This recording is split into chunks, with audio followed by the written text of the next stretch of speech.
Hi there, this is Dugi again from ultimatewildguide.com, and this is my tutorial on how to complete the ram racing. So you may notice now during the Brewfest event you got these extra quests. First thing you gotta do is called now this is ram racing, so you pick up this quest, and the moment you pick it up you'll be sitting on top of a ram. The first thing that I would do is find the ram racing reins on your backpack and put it somewhere where you can key bind it. This is very important. It'll make it a lot easier, so you can just tap on your button rather than right click, or if you wish to right click you can just click track on the quest and then you can right click it on the icon. So for this quest we need to maintain a trot for 8 seconds, then a canter for 8 seconds, then a gallop for 8 seconds. To do this you just have to right click or press your keybind button. I have mine keybind on Z. So once you obtain a trot or canter or gallop, all you have to do to keep up at that speed is just to keep a rhythm of tapping the button like every 2 seconds. So to keep you a good rhythm for trotting and canter, just say to yourself like tap 1 2 3, tap 1 2 3, tap 1 2 3, tap, and you should be able to get that rhythm going and just keep a trot or a canter for at least 8 seconds, and that should be easily done. And to do a gallop is really easy. Just tap the button as fast as you can and it will stay at a gallop.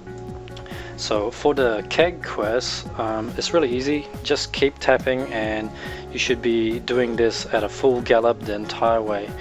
Notice how there's an apple barrel on the way, and every time you reach a barrel your exhaust rate will reset back to 0. So this is for the Horde. Obviously the Alliance will be done in a different map, but it'll be similar, as you would still need to go find a keg on the way. There's 4 kegs on the way, so there's one right here coming up, and there's going to be another one right here. The best way to go over is to just jump over them, and then you go all the way back to the quest giver and you will automatically pass the barrel to him. There's actually an apple barrel right there as well. I've just passed it. It's kind of a little hidden. If you're really good you really only need the 2 barrels in the middle, which is this one right here and the next one, and you should be able to gallop the entire way without visiting the barrels at the end. Only do this if you're confident with riding the ram.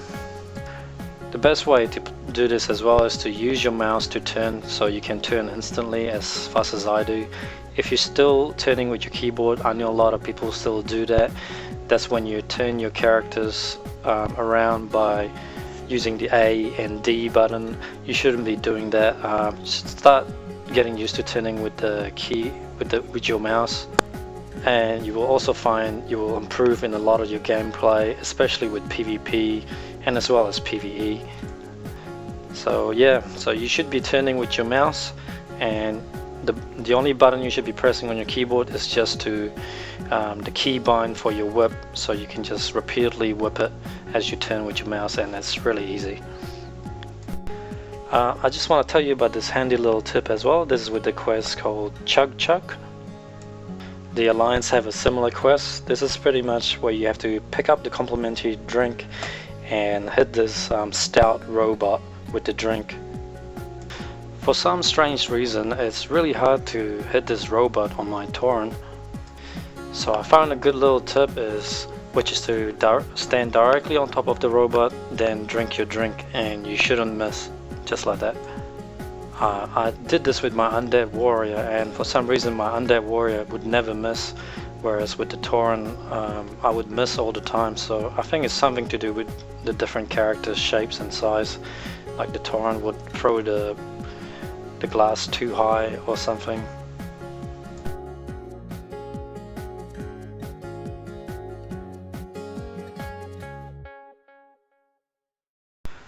Another quick little tip that I like to tell you is the wild Wolpertinger quest. To save yourself some cash and stop yourself from getting so drunk for a really long time, talk again to the quest giver and he will give you a goggle.